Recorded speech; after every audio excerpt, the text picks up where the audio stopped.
Dalam kisah cerita ini akan menceritakan tentang perjalanan hidup Prabu Angling Darma yang sangat melegenda di tanah Jawa. Semoga Anda menikmatinya dalam penyajian channel ini. Alangkah baiknya kalau Anda memberi like dan memberi subscribe channel ini. Terima kasih banyak sebanyak-banyaknya. Sebelum Angling Darma lahir, terdapat sebuah kerajaan yang dikenal dengan Kerajaan Hastina. Kerajaan Hastina saat itu dipimpin oleh raja yang dikenal dengan Raja Parikesit. Semenjak Parikesit mempunyai beberapa orang putra, kehidupan di sekitar kerajaan mulai memburuk karena terjadi persaingan perebutan tahta kerajaan. Raja Parikesit mewariskan tahtanya kepada putranya Yudayana.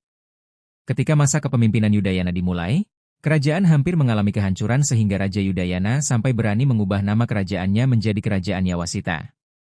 Perubahan nama kerajaan dilakukan bermaksud agar masa depan kerajaan yang dipimpin Raja Yudayana semakin membaik. Namun kenyataannya masa depan kerajaan Yawasita tetap tidak jaya. Sehingga tahta Raja Yudayana dia berikan kepada saudaranya Gendrayana yang dulu pernah bersaing dengan Yudayana.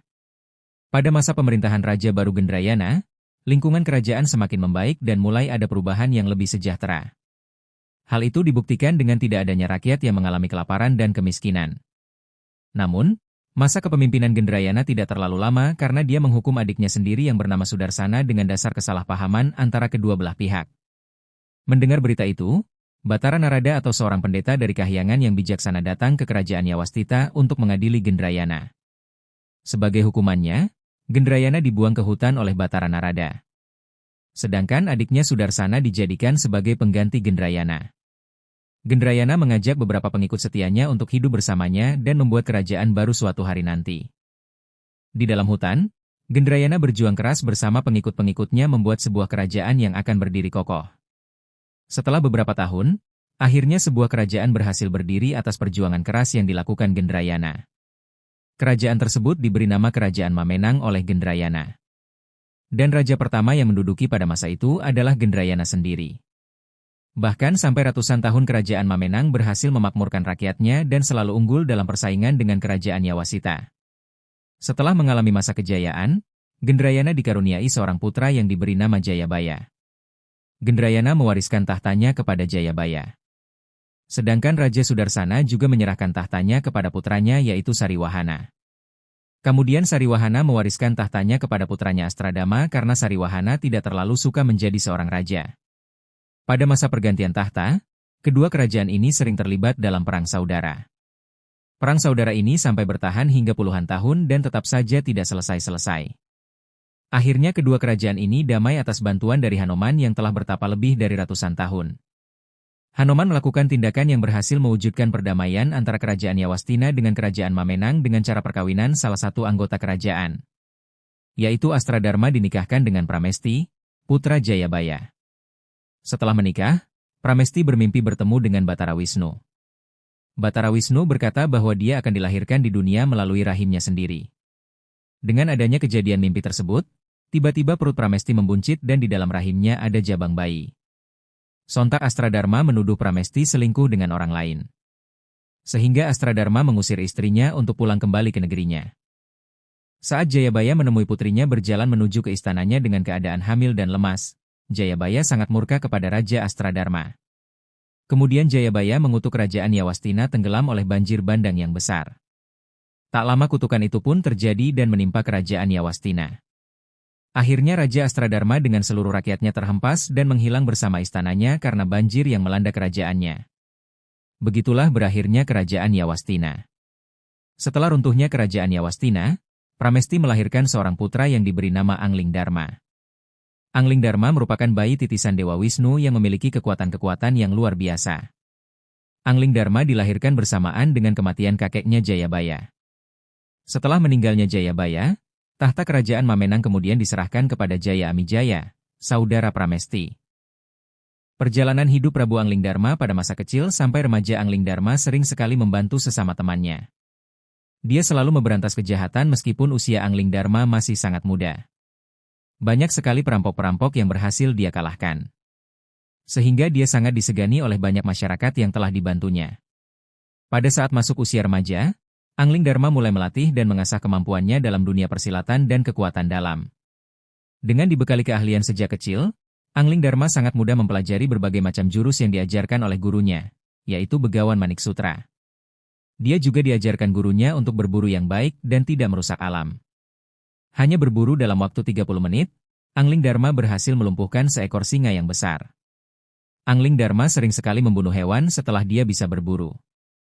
Dalam sehari, Angling Dharma selalu membantai 3 ekor singa. Mengetahui hal tersebut, guru memarahi Angling Dharma sampai-sampai Angling Dharma tidak mau berlatih dengan gurunya sendiri. Selama lebih dari 2 tahun, Angling Dharma berhasil menguasai berbagai macam ilmu tenaga dalam dan jurus-jurus yang sangat hebat. Suatu hari Begawan memergoki Angling Dharma sedang berburu dan membawa 2 ekor singa yang diikat tali oleh Angling Dharma. Begawan Maniksutra langsung menghalangi langkah kaki Angling Dharma yang penuh dengan keringat. "Dharma! Berhenti di situ," teriak Begawan Maniksutra. "Sedang apa kamu di sini? Menyingkirlah kamu dari jalanku," kata Angling Dharma. "Dasar anak kurang ajar. Lepaskan kedua singa itu. Atau kamu?" "Aku apa? Saya tidak takut denganmu walau aku pernah berguru kepadamu," Angling Dharma memotong pembicaraan Begawan. "Memang semakin besar kamu semakin kurang ajar. Rasakan i." Tiba-tiba dipotong Angling Dharma. "Rasakan apa? Saya tidak takut walaupun engkau hebat."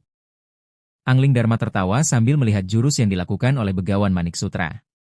"Mana ilmumu wahai guru?" Angling Dharma bertanya. "Lihat sekelilingmu," kata Begawan. Angling Dharma terkejut melihat tali yang diikatkan ke leher singa tiba-tiba menghilang. Sontak Angling Dharma langsung berlari menghindar dari kejaran 2 ekor singa yang telah diburunya. Setelah jauh berlari, akhirnya Angling Dharma berhasil lolos dari kejaran singa. Tiba-tiba Begawan Maniksutra berada di depan Angling Dharma. Angling Dharma langsung meminta kepada Begawan Maniksutra untuk menerima dirinya kembali sebagai muridnya.